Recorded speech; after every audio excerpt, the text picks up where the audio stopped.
The training field of the Interspecies Academy stretched out under a pale violet sky, the horizon broken by jagged ridges and clumps of dark, glassy trees. Morning drills had ended hours earlier, yet the air still trembled with leftover tension, as if the ground remembered every shouted order and every clumsy mistake. Alien cadets clustered in loose groups near the edge of the practice forest, voices hushed, eyes constantly flicking toward the looming tree line. The forest itself seemed to lean forward, branches knitting into a single watching presence. Rumors lived in that shadow more loudly than any bird call or wind. The cadets spoke about glowing eyes between the trunks, about silent movement and shredded training drones that the maintenance crews had dragged back in pieces. No one had actually seen the creature clearly, at least not for long, but every cadet believed in it, the way frightened children believed in shapes under the bed. Marcus stood a little apart from the knots of cadets, boots planted on the packed earth, hands hooked loosely into the straps of his field pack. The human's dark hair was cropped short for regulations, yet a stubborn cowlick above his forehead refused to lie flat, bobbing slightly whenever he moved his head.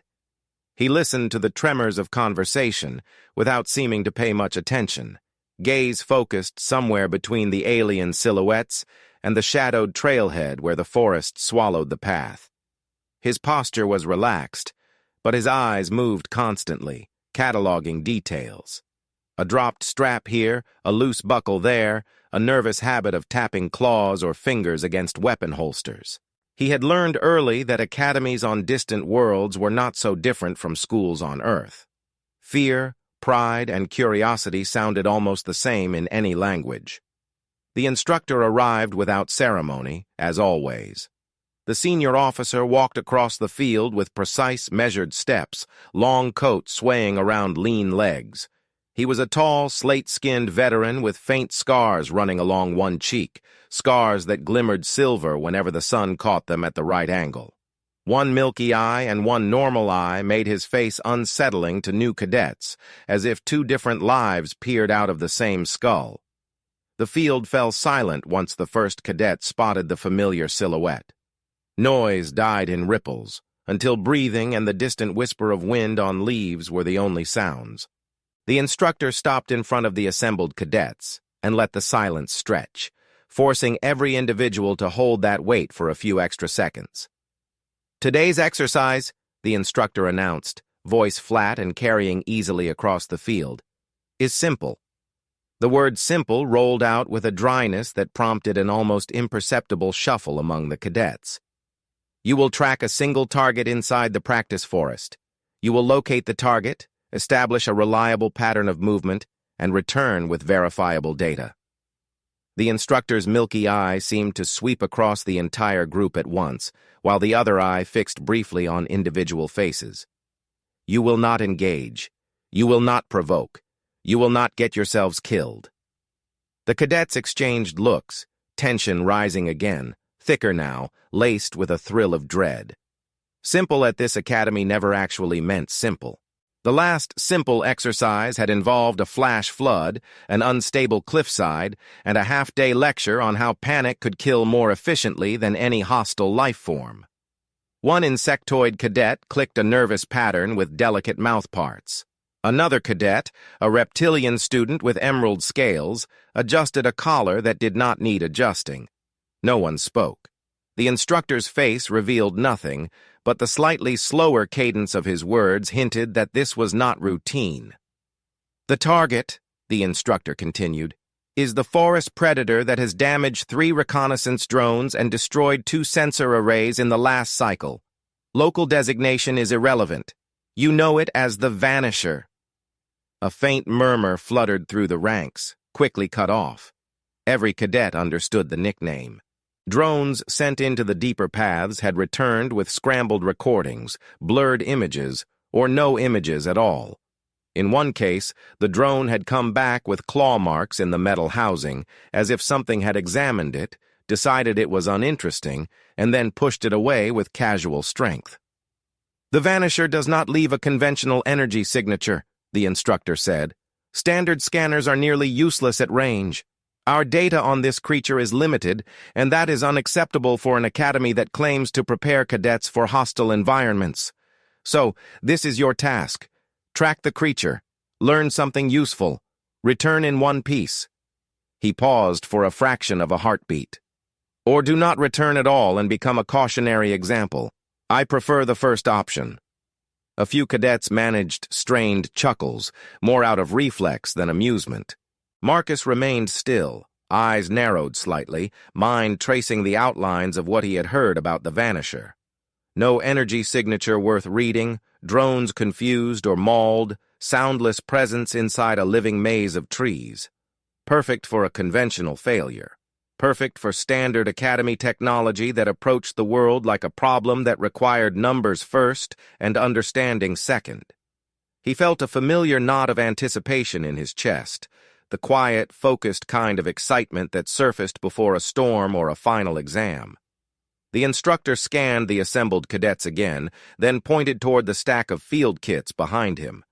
The kits were heavy, rectangular modules loaded with scanners, beacon markers, surveying equipment, and a wide variety of devices whose purposes were debated during off hours. Form teams of 5, 1 field scanner unit per team, 1 comm relay per team, 1 medical pack per team. Sensor drones are limited. Every team will receive one. He let that sink in. If your drone is destroyed, you will not receive a replacement. Protect your equipment as you would protect your own limbs. The careful order of the formation dissolved almost instantly into shifting clusters. Species sorted themselves into familiar patterns. Those who trusted each other's reflexes, those who shared similar atmospheres and diets, those who had already survived previous disasters together. Voices rose as cadets negotiated, bartered, and occasionally argued over who would handle particular roles. The scanner unit, the drone operator, the medic, the navigator, the forward scout. It always came down to those pillars.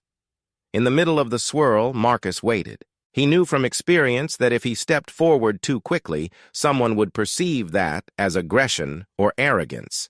Better to let the group settle and see who came up short, who hesitated near the edges, unsure where to stand. However, this time, the instructor had other plans. Before Marcus could move, the senior officer lifted one hand, palm out, a simple gesture that froze the loosely forming teams. "One adjustment," the instructor said. "Human Marcus will not join a standard team." A wave of surprise rolled outward. Several cadets turned toward Marcus openly now, eyes bright with curiosity or narrowed with irritation. "Marcus will track the target independently." The murmurs that followed were louder, edged with disbelief. Independent tracking of a predator that had outsmarted academy equipment felt less like an exercise and more like a punishment. An insectoid cadet clicked something sharp and disapproving under breath. A mammalian cadet with rust-colored fur muttered to a friend, glancing at Marcus and then away quickly. The idea of splitting away from the relative safety of a multi-species team did not appeal to anyone. Yet Marcus did not flinch. He straightened slightly, shifting his weight, and met the instructor's gaze. "Yes, sir," Marcus said. His voice carried just enough to be heard by the front ranks. No bravado, no hesitation, just acknowledgement. He knew part of the reason already. Human presence at the academy was still new, and instructors loved tests crafted specifically to push the unfamiliar element until something interesting happened. Marcus had no illusions that this exercise had been assigned randomly. The Academy wanted data on the Vanisher, and the Academy wanted data on the human as well. The best way to achieve both objectives at once was to send the unpredictable element into the unpredictable forest. The instructor's expression did not soften, but a tiny shift in posture suggested approval. "Marcus will operate alone under standard observation protocols," he said to the rest of the cadets. "His success or failure will be evaluated separately. The rest of you will track the target in teams and will be graded as usual." The instructor's gaze drifted across the rows again. "No one is permitted to follow the human cadet or interfere with his route. Disobedience will result in disciplinary action and reassignment to latrine maintenance for the remainder of the quarter. I expect obedience. The threat landed with practical weight. No one wanted latrine duty. The cadets turned back toward the stack of equipment with renewed seriousness, the earlier whispering replaced by low, focused conversation. Marcus walked forward when the instructor nodded toward the kits. He chose a field pack, checked the seals, and slung it over one shoulder, feeling the familiar usefulness of simple tools through the fabric. He inspected the scanner unit briefly, not because he trusted it, but because he wanted to know exactly how bulky and loud it would be when powered up. He clipped the comm relay to the strap near his shoulder, within easy reach. The instructor watched him assemble the minimal gear for a solo run. "Do you understand the parameters?" the officer asked quietly when Marcus stepped close enough. The question was formal, yet under the surface it sounded almost personal, the way an old soldier might address a younger version of the same story. "I understand," Marcus replied. "Track the creature. Learn something useful. Return alive." He repeated the instructions almost word for word, yet a faint wry curve touched one corner of his mouth. The Academy sometimes appreciated a cadet who listened so precisely that the absurdity of the assignment became obvious simply by hearing it described. The instructor's milky eye remained unreadable, but the other eye narrowed just a fraction. "You have the option to refuse," he said in an even tone. "Refusal will not result in formal punishment. You will be reassigned to a standard team exercise instead. Final decision must be made now." Marcus felt a rush of adrenaline at the offer. Safety dangled in front of him in the shape of kind, sensible caution. A standard team exercise, shared responsibility, shared risk, the comfort of walking into dark territory with multiple sets of eyes and multiple instincts overlapping. He looked past the instructor toward the forest, where dark trunks stood in tight formation. The path into that shadow had swallowed several drones and had released only broken fragments. Marcus imagined padded paws pressing into soil, claws that could rip metal as if it were fabric, muscles coiling in absolute quiet. The thought should have produced dread. Instead, a calm curiosity spread through his chest. He had grown up reading about explorers who walked alone into unknown, about trackers who read the ground like a book. This assignment rang the same inner bell. "I accept the solo assignment," Marcus said. His voice did not waver. A few cadets who stood close enough to hear stiffened, stunned that any individual would choose isolation over a safer group. The instructor held his gaze for a breath, then gave a single short nod, the kind of nod that passed for respect in this environment. "Very well," the instructor said. "You will depart first. You have 10 minutes to prepare. The teams will follow after the delay window has passed, along separate approach routes." He turned to address the rest of the cadets, voice rising again to command range. "You heard the timeline. Equip yourselves. Brief your teams. You will move when instructed." The field exploded back into organized chaos. Feet thudded on the ground as cadets hurried to assemble equipment, voices overlapping in quick bursts of tactical planning. Marcus stepped aside with his pack and knelt on the packed soil. He opened a small side pouch and drew out a weathered notebook and a stub of pencil, personal items that had survived transport from Earth and several administrative inspections. The Academy preferred digital logs, but Marcus trusted graphite and paper in ways that no blinking interface could rival. He flipped to a blank page and sketched the outline of the training field, the forest edge, the ridges he had seen in the distance. It was not an accurate map yet, just an anchor for what would come. As the 10-minute window ticked down, the human worked in quiet focus, closing his ears to the swirl of alien voices and the distant clink of equipment. He counted backward in his mind, rehearsing basic principles learned in forests that existed under blue skies far from this world. Read disturbance in leaves, watch for repeated paths, distinguish between old and fresh tracks, assume the animal knew the land better than any visitor. The creature here would not match anything from Earth, yet behavior often echoed across species and worlds. Hunger moved in patterns. Fear moved in patterns. Curiosity moved in patterns. When the instructor finally called his name, Marcus closed the notebook, slid it back into the pouch, and rose in a smooth motion. He adjusted the pack straps one last time, feeling the weight settle comfortably against his shoulders. The forest waited, a dark mouth at the edge of the known world, and Marcus walked toward it under the watchful eyes of an entire field of cadets who could not decide whether to feel pity, admiration, or disbelief. The chapter of the exercise had begun with a single, simple order: track the creature. With each step toward the shadowed trail, Marcus accepted that order fully, not as a sentence, but as an invitation. The forest accepted Marcus with a silence so complete that even his footsteps seemed hesitant to disturb it. The moment the shadows swallowed him, the pale light behind him dimmed into a thin ghost between the trunks, and the air changed. It smelled richer here, heavier with wet bark and strange resin that clung to the lungs like smoke from an unfamiliar fire. Marcus slowed his pace, letting his eyes adjust. The Academy scanners blinked inside the pack, but he ignored them for now.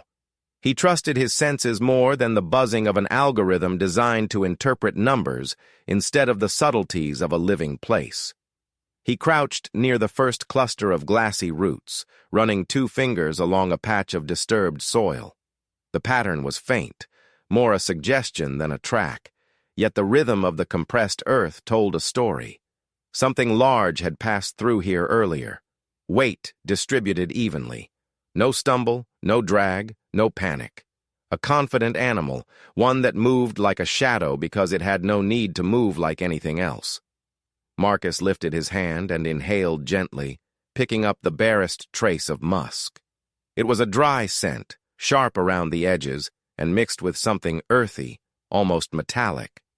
The creature had passed this way not long before he entered the forest. Marcus stood again and took a few slow steps forward. He left the path deliberately, angling deeper between the trees. Branches shifted overhead, not because of wind, there was hardly any, but because life lived here in layers. Small, chittering animals watched him from hollows. Shimmer-winged insects hovered briefly near his face, their movements so fast they left trails in the dim light. Marcus cataloged all of it automatically, filing away details the way other students memorized technical manuals. He moved quietly, not with trained stealth, but with the instinct of someone who had spent enough time outdoors to know that sound always carried farther than expected. His steps avoided loose stones. His hands brushed bark only when necessary. Every few minutes he paused, letting the forest settle around him, waiting to hear what did not want to be heard. A broken twig caught his attention next, not snapped by weight, but twisted gently aside. Marcus examined it carefully. Not many creatures bothered to move branches aside instead of breaking through them. That meant intentional movement, not careless force. He followed the twisted branches until he spotted a smear of darker soil pressed into a crescent shape. A footprint, half obscured by falling leaves. Marcus knelt and studied it. The creature had 3 primary toes, spaced widely for balance, and a small rear pad that acted like a counterpoint. The claw marks were long, curved, and deep, yet the step was placed with precision rather than aggression. He sketched the print in his notebook with quick, decisive lines. Not because he needed the drawing, but because recording it anchored the information in his mind. When he rose again, he felt the subtle thrill that came whenever the wilderness began to communicate in its own language. Deeper in the forest, the light thinned further, turning the world into shifting bands of teal and gray.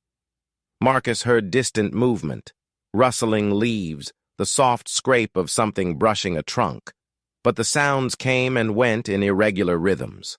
That meant intelligence. A frightened animal would crash. A careless animal would wander aimlessly. But a hunter, or a curious predator, moved with choice in every sound.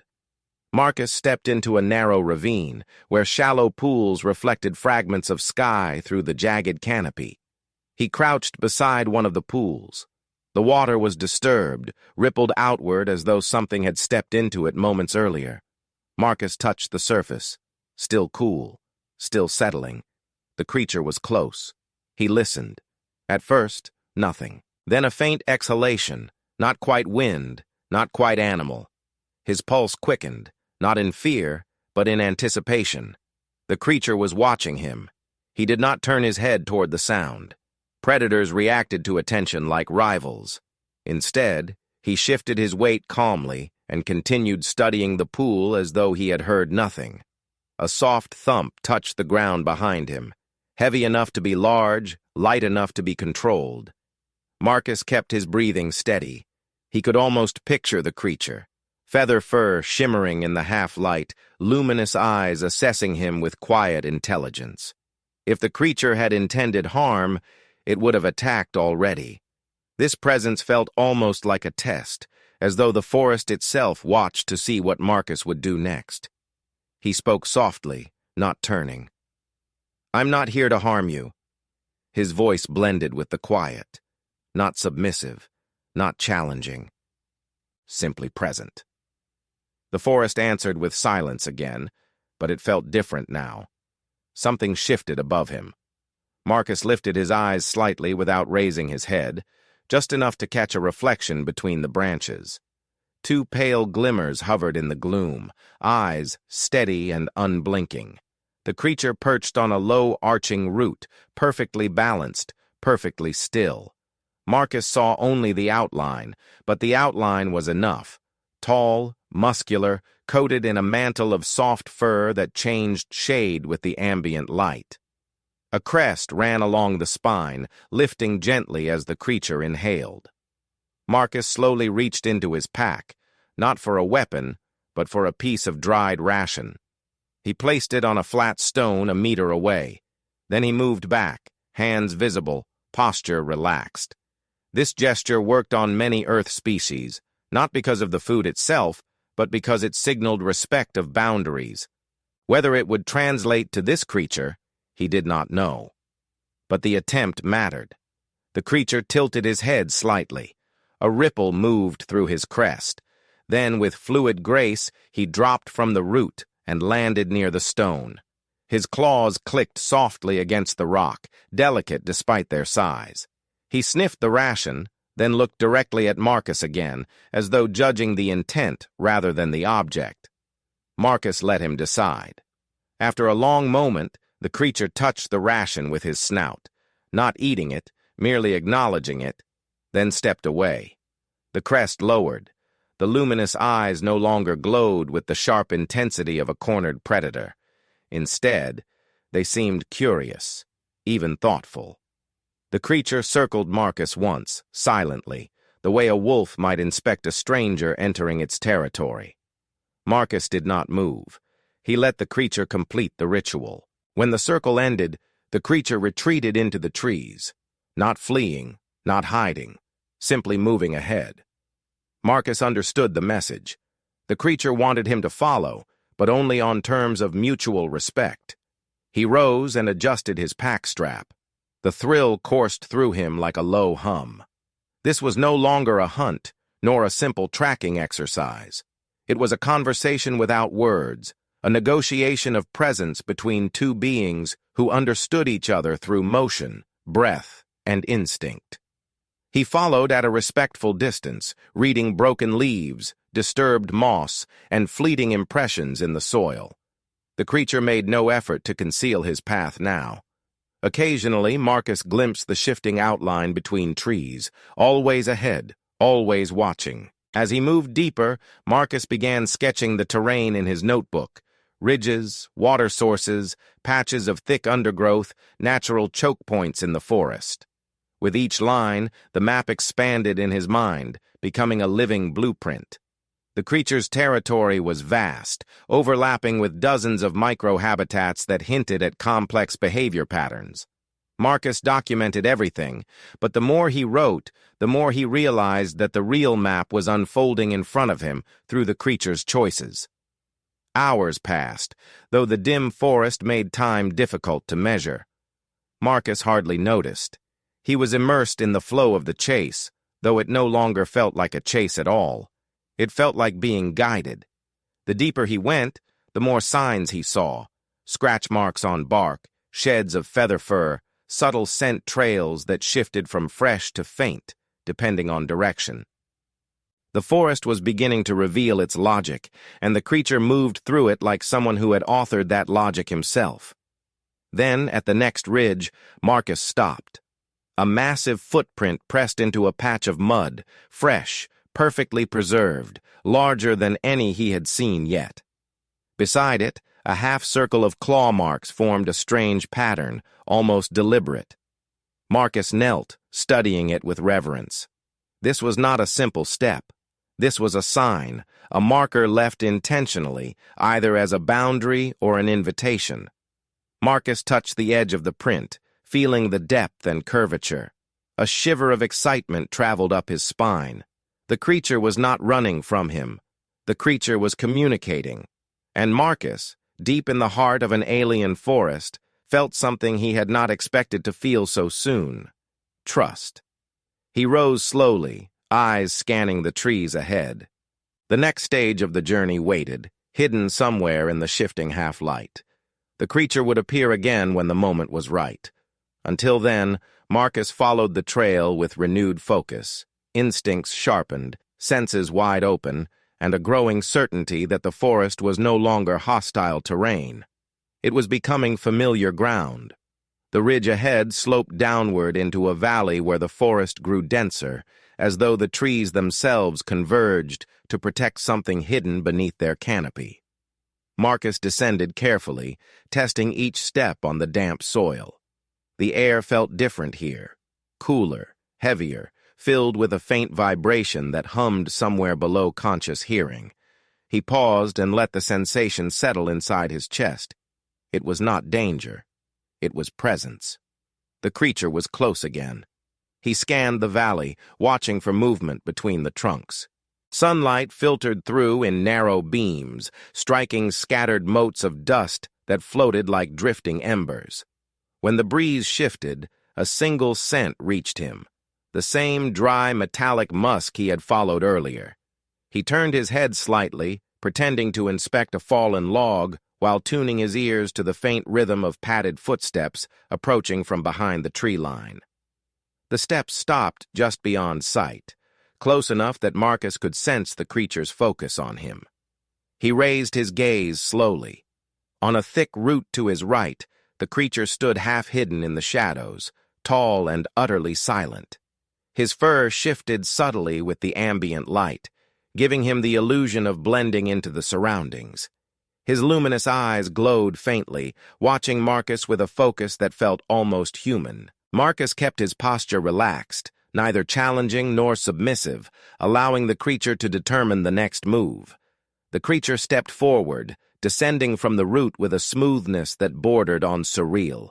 His claws clicked lightly on the stone before finding the softer earth. Marcus noticed how the creature distributed his weight, forward-leaning, ready to spring yet not tense. A predator's posture, but softened by curiosity rather than aggression. Marcus shifted to the side, giving him space, a small gesture that acknowledged the creature's dominance within this territory. For a long moment, the creature simply watched him, as if evaluating the human's intent once more. Then, unexpectedly, he emitted a low rumble from deep in his chest. It was not a growl.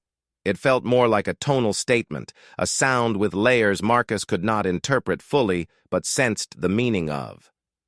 It was a question, or perhaps an invitation. Marcus answered by gently tapping the side of his boot against the ground and lowering himself into a squat, making his shape smaller without appearing fearful. He kept his eyes on the creature's chest rather than his eyes, a universal sign of respect among many predatory species. The creature responded with a ripple through his crest, a gesture Marcus interpreted as approval. The creature approached him slowly. Marcus listened to the rhythm of his breathing, steady, controlled, almost meditative.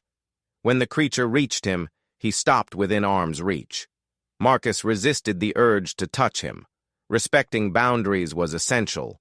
Instead, he extended his hand slightly, palm open, giving the creature the choice.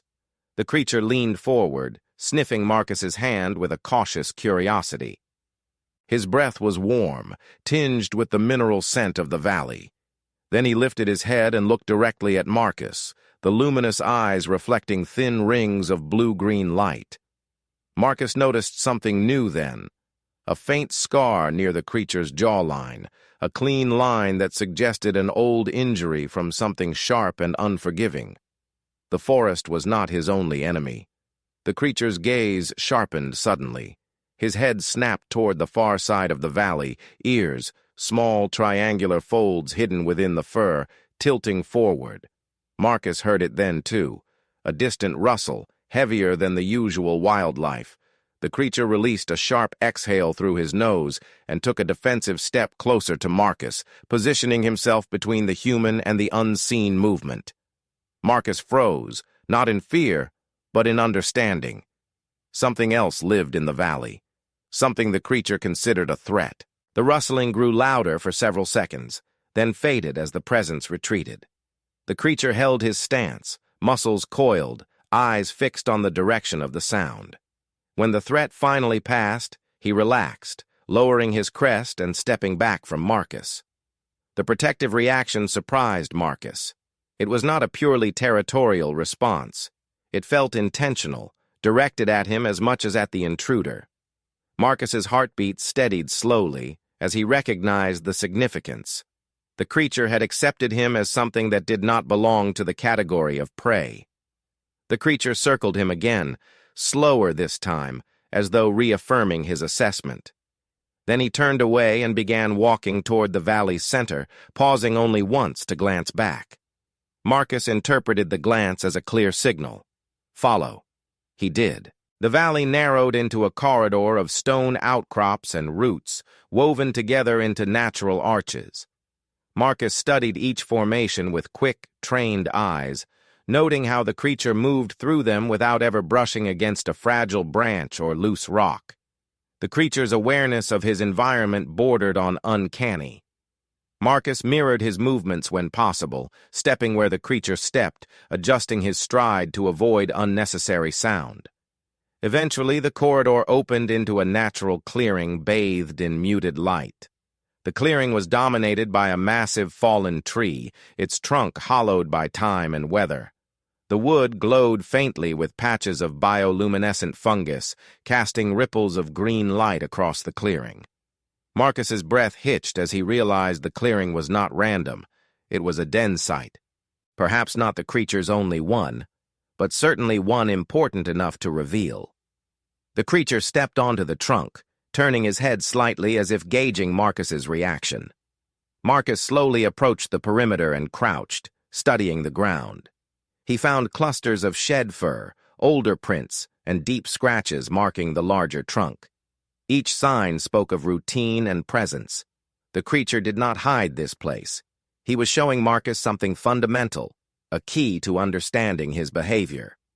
Marcus kept a respectful distance and sketched the clearing meticulously in his notebook. He recorded the layout, the densest patches of fungal light, the surrounding ridgelines, and the likely approach routes. He marked each sign of the creature with a quick symbol, careful not to linger too long on any one detail. As he worked, the creature watched from the trunk, his eyes no longer glowing with caution, but with an almost analytical waiting.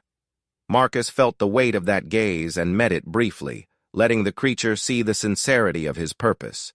He was here as an observer, not a conqueror.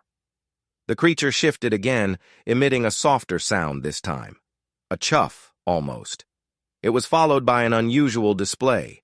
He lowered his head slightly and tapped one claw against the trunk, precisely 3 times. The sound echoed faintly against the surrounding stone. Marcus frowned, realizing the sequence might be more than instinct. It could be communication. Marcus tapped the edge of his boot 3 times in return. The creature's crest twitched upward, a visible sign of recognition. He descended from the trunk and stood beside Marcus, not close enough to touch, but close enough that Marcus felt the subtle warmth radiating from his fur. Together, they observed the clearing in a shared silence that felt strangely natural. A moment later, the creature turned sharply and bounded toward the northern edge of the clearing. He stopped at the shadowed entrance to a narrow path and looked back once more. The message was unmistakable. The journey was not over. The creature had more to show, or perhaps more to test. Marcus secured his notebook, adjusted his pack, and followed with steady steps. He could sense that the forest was shifting around him, as if paths rearranged to form a deeper labyrinth. Yet he felt no fear. The creature was ahead, guiding him, trusting him to keep pace. As Marcus entered the narrow path, he realized this was no longer an exercise in tracking. It was the beginning of an understanding, one forged in silence, instinct, and the unspoken agreement that neither hunter nor human walked alone anymore. The narrow path wound deeper into the forest with an almost deliberate intention, curving between outcrops of stone that forced Marcus to duck or sidestep as he followed the creature. The air grew cooler as the canopy thickened overhead, filtering the light into ribbons of silver and faint green. The creature moved ahead with silent confidence, each step precise, each pause purposeful. Marcus matched his pace as best as he could, careful to avoid disturbing the forest floor more than necessary. He sensed that this part of the territory required more than simple observation. It required respect. The creature halted suddenly near a cluster of leaning stones. Marcus froze immediately, attuned now to the subtle changes in the creature's posture. The soft arch of his spine, the slight elevation of his crest, the tilt of his muzzle toward the stones. Each detail communicated an alertness Marcus did not fully understand yet. He steadied his breathing and scanned the area. The stones bore marks, but they were not the creature's. The lines were rough, jagged, carved in erratic slashes that suggested aggression rather than communication. Marcus stepped closer and examined one of the markings. The grooves were deep, but the spacing between them did not match the creature's claws. Something else lived here. The creature watched Marcus study the stones. His luminous eyes narrowed slightly, and he walked a half-circle around the markings, sniffing with slow deliberation. He released a low rumbling sound that vibrated through the ground, a warning not directed at Marcus, but at the lingering presence that had carved the stone. Marcus understood then that this path was not chosen at random. The creature was revealing the edges of his territory, including the places where boundaries were contested. Rather than retreating, the creature pressed forward, leading Marcus past the stones and into a wider clearing. Here, the ground sloped downward into a basin filled with tall, swaying grass. The grass rustled in gentle waves, but beneath the soft motion, Marcus sensed tension. Predator territory always carried an undercurrent of anticipation, but this clearing felt layered with both dominance and caution. Marcus crouched at the edge of the basin and ran his fingers through the grass. It was thick and coarse, with sharp edges that could easily cut unprotected skin. The creature stepped beside him, nudging a section of flattened grass with the tip of his snout. Marcus touched the flattened patch and felt moisture. Fresh, sticky, metallic. Blood. Not a large pool, but enough to signal a recent struggle. The creature sniffed again, then lifted his head sharply toward the eastern edge of the clearing, ears angled forward. Marcus followed the direction of his gaze. A faint trail wound into the shadows, marked by small droplets of dried blood. Whatever rival had marked the stones had also passed through this clearing, wounded or perhaps victorious. The creature's muscles tightened, but he did not chase the trail. Instead, he looked at Marcus with intent, as though waiting to see if the human understood the gravity of this part of the forest. Marcus gave a small nod. He had tracked enough injured animals on Earth to recognize when a predator chose patience over pursuit. This rival was not to be underestimated. The creature moved toward a massive tree whose roots formed natural arches over the earth. Beneath one arch lay a patch of soft soil, darker and richer than the surroundings. Marcus knelt and brushed away a thin layer of loose dirt, revealing a series of prints. The creature's, clearly identifiable by the three-pronged pattern, but mixed among them were other tracks, larger, heavier, with a deeper heel pad. The rival's prints. Marcus studied their orientation, The rival had approached from the east, circled this spot, and then retreated. The creature had returned afterward, covering the tracks partially, but not enough to hide the truth. When Marcus stood, the creature stepped closer, his breath warm on Marcus's shoulder. This was not fear. This was accountability. The creature had brought him here to understand the full context of the territory, the balance between dominance and vulnerability, the unseen conflicts that shaped the forest. Marcus opened his notebook and sketched the clearing carefully, marking the direction of the rival's prints, the blood, the grass patterns, and the significant tree roots. He wanted the map not only for the instructor, but for himself. Understanding the creature meant understanding the environment that shaped him. The creature nudged Marcus's elbow gently once he finished, then resumed walking along the path that circled the basin. Marcus followed, moving around a cluster of bushes until the landscape changed once more. The forest opened into a rocky slope where several narrow ledges climbed toward a ridge. The slope was streaked with claw marks, some deep and fresh, others faded with time. Marcus's breath caught slightly. This was a crossing point, a place where larger predators moved between hunting grounds. The creature launched himself up the slope with powerful legs, climbing the ledges effortlessly. Marcus followed slowly, testing each foothold. The rocks were slick, coated with thin layers of moss. More than once, Marcus had to catch himself with one hand to avoid slipping. The creature paused at the top and watched him climb, his crest lifting faintly as if weighing Marcus's determination. When Marcus finally reached the ridge, breathing hard and sweating under the humidity, the creature moved aside to reveal what lay beyond. The sight stole Marcus's breath more than the climb did. A wide expanse stretched before him, nearly twice as large as any clearing he had seen so far. Fallen trunks, clustered mushrooms, layered roots, and patches of luminous plants formed a complex mosaic of habitats. This was no simple extension of territory. This was the heart of it, the core from which the creature's movements radiated. Marcus stepped forward slowly. Every angle of the clearing revealed another story. Scratch marks on a boulder indicated a frequent lookout point. Patches of disturbed earth suggested resting places. Thin trails leading outward hinted at hunting routes. A shallow stream cut across the northern side, its water tinted with minerals that shimmered faintly. The creature walked into the clearing and sat beside the stream, dipping one paw into the water. He lifted his head toward Marcus as if inviting him to observe more closely. Marcus approached and knelt at the stream's edge. The water was cool and clear, with tiny organisms glowing softly as they drifted past. He cupped a small amount in his hand and sniffed it. Slightly metallic, but safe. The creature leaned closer, watching Marcus test the water, then released a soft rumble that sounded approving. Marcus studied the patterns of the stream bed, noting how the water wore down the stones and left trails of fine sediment.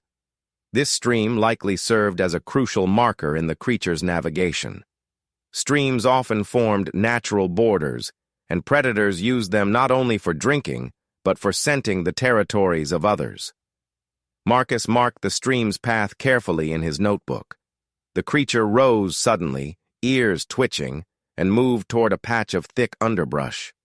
Marcus followed him to a sheltered hollow beneath a bent tree. Inside the hollow, Marcus found a collection of bones, clean, organized, sorted by size. The creature stepped aside, giving Marcus space to examine them. Marcus picked up one bone and turned it in his hand. The edges were smooth. The creature had eaten with precision, stripping the meat without cracking the bone unnecessarily. Among the bones, Marcus spotted a few shining fragments of metal, remnants of the damaged Academy drones. The creature had not destroyed them recklessly. He had examined them. Marcus set the bone down gently and looked at the creature with newfound understanding. This was not a mindless predator. This was an intelligent animal capable of recognizing threats, evaluating unfamiliar objects, and navigating his world with intention. The hollow was not just a feeding site. It was a study space. The forest darkened as the sun lowered beyond the ridges, and shadows stretched long across the clearing. The creature stepped out of the hollow and walked toward a high stone, climbing onto it with an air of ritual. Marcus followed and stood beside the stone, raising his eyes to see what the creature watched. Far beyond the forest, faint bursts of light flickered in the sky, the Academy signal drones marking the boundaries of the training zone. The creature stared at the lights, his gaze firm and unafraid. Marcus exhaled slowly. The creature understood the Academy's presence. He understood invasion, observation, intrusion. And yet he had chosen not to attack Marcus. He had chosen to guide him. Marcus opened his notebook again, marking the position of the clearing, the stream, the hollow, the ridge. The map grew fuller, more intricate, more alive with meaning. He realized how much the instructor would learn from this territory layout, how much the Academy lacked compared to what he had uncovered in a few hours. The creature stepped down from the stone and stood beside Marcus. His eyes glowed softly, reflecting the last traces of daylight. Marcus felt an unfamiliar connection settle between them, a shared understanding built not on language, but on presence. As dusk settled over the forest, the creature turned back toward the path, signaling the end of this part of the journey. Marcus adjusted his pack and followed, with the map growing in his mind as steadily as the trust that had begun to form. The forest no longer felt like unknown wilderness. It felt like a story being written with every step he took. Night gathered slowly over the forest as Marcus followed the creature along a route that felt more direct than any path they had taken so far. The air cooled, and the luminous growths scattered along trunks and stones brightened with the fading light, tracing faint lines of green and blue like veins in the landscape. The creature moved at a measured pace now, no longer exploring or circling. His trajectory pointed unmistakably toward the outer edge of the territory, and Marcus understood that the walk was shifting from shared discovery to deliberate return. The exercise might have begun as an assignment, but now the completion of that assignment carried the weight of a choice for both of them. Marcus paused at a shallow patch of mud where the creature stepped and left a near-perfect print. The toes splayed clearly, each claw mark etched with crisp detail in the soft ground. The depth of the impression told Marcus the weight and force of the step, yet he could see from the clean edges that the landing had been smooth and controlled. He dropped to one knee, unclipped a small casting kit from his belt, and worked quickly. He mixed the fine powder with water from his canteen, stirring until it became a thick, pourable paste. The creature watched him with quiet interest, head slightly tilted, crest relaxed. Marcus poured the mixture carefully into the print and let it settle, filling every groove. For a few minutes he waited in silence, counting his breaths as the cast hardened. In that stillness, he became sharply aware of how natural the creature's presence felt beside him now. When the cast reached the right firmness, Marcus pried it gently from the mud and turned it in his hands, the solid white replica catching the faint glow from the nearby fungi. This was confirmation, something undeniable the instructor could hold and examine, a physical proof of an animal the Academy only half understood. Marcus wrapped the cast in cloth and secured it inside his pack. The creature flicked his crest once, as if acknowledging that part of the task as complete, then resumed walking. Marcus fell into step, pulling his notebook out with one hand as he walked. He added new lines to the map, linking the central clearing to this outer corridor, sketching landmarks quickly in the deepening gloom. A forked tree here, a trio of boulders arranged like leaning pillars there, a narrow stream cutting diagonally across the route. His map had started as a rough sketch. Now it expanded into something near professional, a layered representation of territory, behavior, and movement patterns intertwined. He noted where the creature changed pace, where he paused to scent the air, where his crest lifted in alertness or flattened in calm. Every detail folded into the drawing until the page looked less like a simple layout and more like a record of a mind in motion. The forest began to thin. Trunks spread farther apart, and the undergrowth receded in patches, giving way to stretches of exposed soil and rock. Far ahead, through the overlapping branches, Marcus glimpsed a faint, artificial glow, the distant perimeter lights of the Academy's training field. He felt a knot tighten in his stomach. Out here, it had been just him and the creature, an unspoken agreement held in the breathing rhythm of the forest.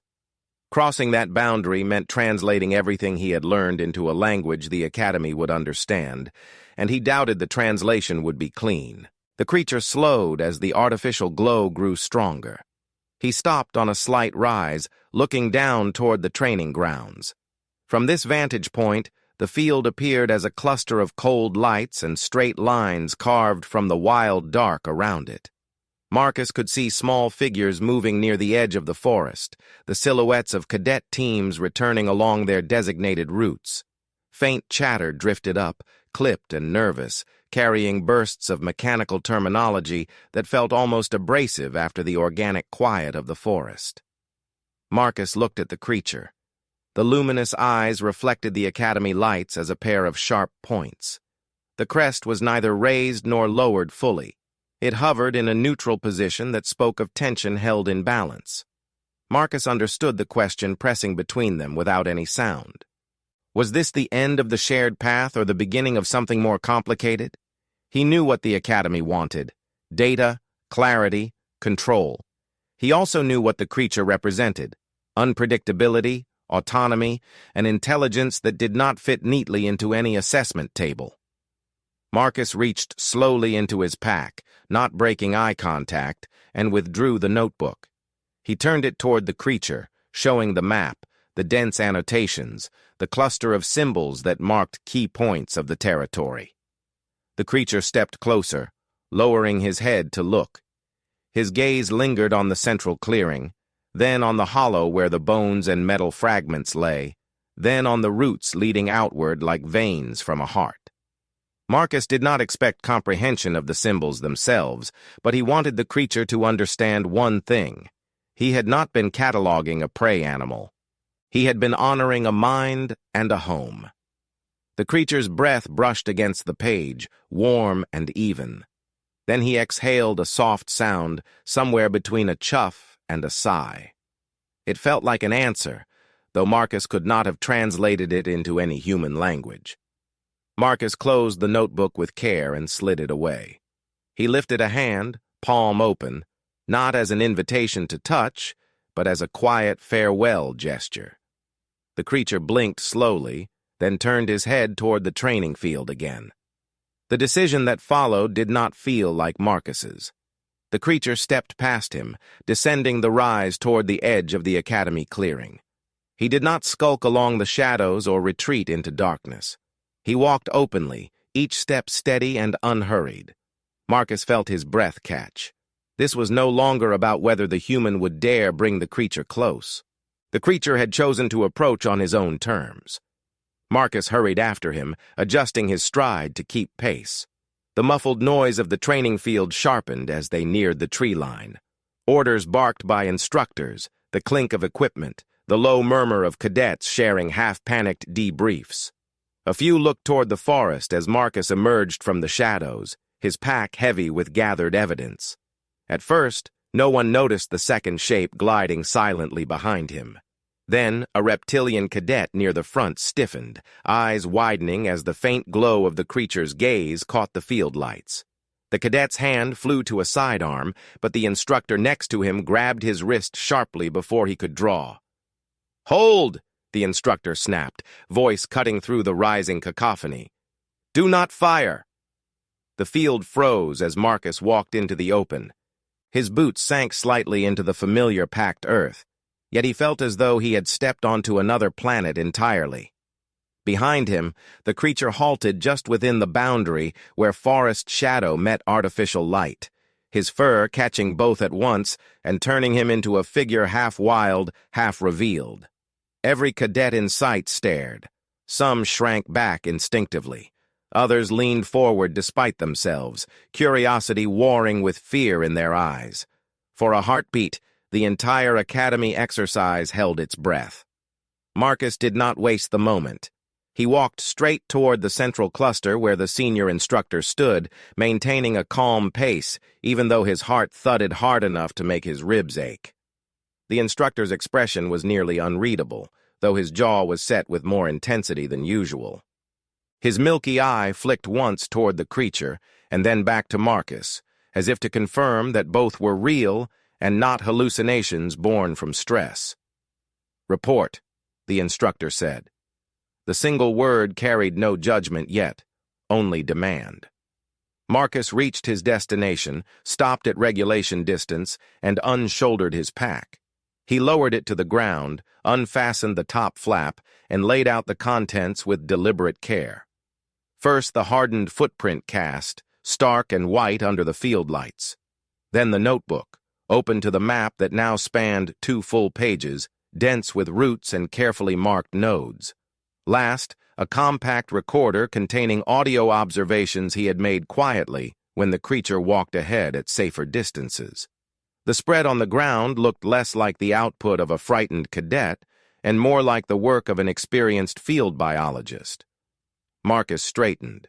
"Tracked primary predator through multiple zones of activity," he said, voice steady. "Mapped core territory, boundary conflict zones, resting sites, hunting routes, and water access. Collected physical footprint sample and behavior records. Predator is present." He inclined his head toward the tree line, where the creature stood watching the assembly with unwavering attention. The instructor followed his gaze fully this time. The creature did not move or attempt to retreat. His chest rose and fell slowly, every breath visible in the contrasting light. The instructor's hand hovered near his belt, not reaching for a weapon but as if resisting the instinct to do so. A few cadets shifted restlessly, sensing the tension. "You brought him here," the instructor said, voice lower now. "Explain." Marcus held the instructor's eyes. "He chose to come," Marcus replied. "I did not lure him with bait. I did not restrain him. I mapped his territory and did not attempt to dominate it. He watched me the entire time. At the edge of the forest, he walked toward the field of his own will." It was a simple explanation, but the meaning behind it pressed like static in the charged air. The instructor glanced again at the map. His gaze lingered on the network of lines, on the annotations noting rival tracks and conflict points, on the central clearing that unmistakably marked a den hub. He bent down in a controlled motion and picked up the cast, turning it in his hand. The claws were long and sharp. The depth of the print spoke of considerable power. He studied it for several seconds, then set it beside the notebook. "You disobeyed none of the parameters," the instructor said slowly. "You tracked the target. You learned something useful. You returned alive." The last word carried an undercurrent of surprise that he did not bother to hide. Marcus remained silent. Around them, the cadets whispered in quick bursts. A mammalian student with rust-colored fur stared at the creature and then at Marcus, a strange mix of awe and discomfort tightening his features. An insectoid cadet clicked low under breath, a sound that suggested a recalibration of all previous assumptions about the human.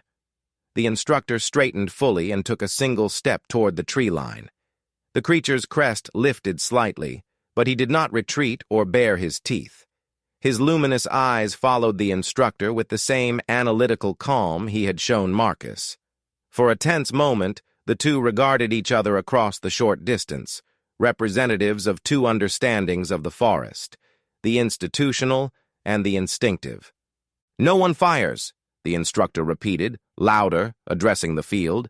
"No one approaches without authorization."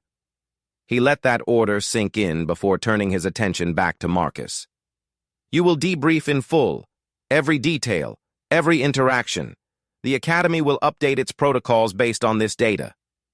His gaze hardened slightly. "And on this demonstration." Marcus nodded once. "Understood." The instructor looked at the creature again, then at the forest beyond him. Something in his expression shifted, not softness, but a grudging respect for what he was forced to accept as fact.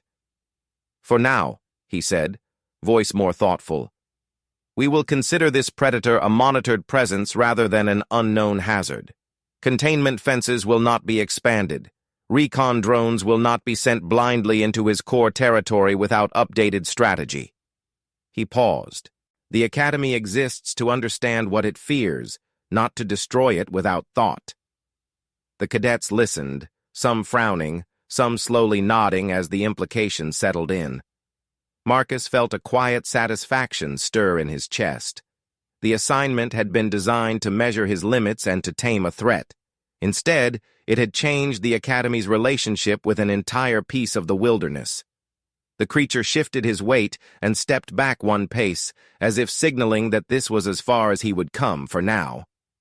Marcus met his gaze one last time. In that brief connection, he felt something simple and solid. Recognition. Neither friend nor enemy. Not pet, not monster.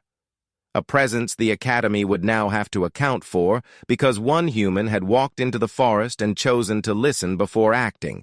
The creature turned and moved into the trees, swallowed by the shadow as smoothly as if the forest itself reabsorbed him.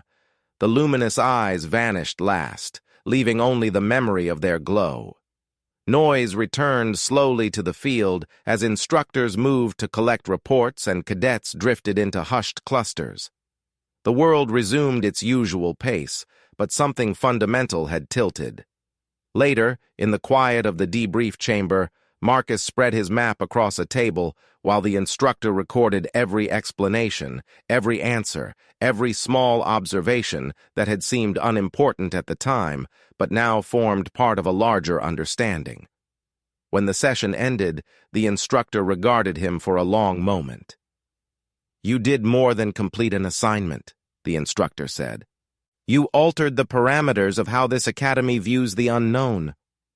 Marcus absorbed the words without outward reaction, but inside he felt the statement settle with satisfying weight.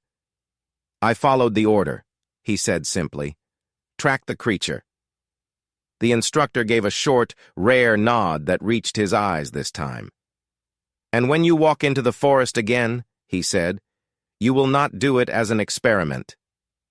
Marcus exhaled, the tension in his shoulders finally loosening. Outside, beyond the academy lights, the forest waited with its own quiet logic. Somewhere within that darkness, the creature moved through his territory, aware now that the line between wild and constructed had shifted slightly. The academy would adjust its models. New lessons would be written. Future cadets would learn about reading the ground as well as reading scanners. For Marcus, the story did not feel like conquest or victory. It felt like balance. Imperfect, fragile, but real. He had gone in alone and returned with more than evidence. He had brought back a map, a cast of a footprint, and the undeniable proof that respect could bridge a gap that technology had only widened. The exercise ended, but the forest remained, and so did the understanding forged there. That was enough.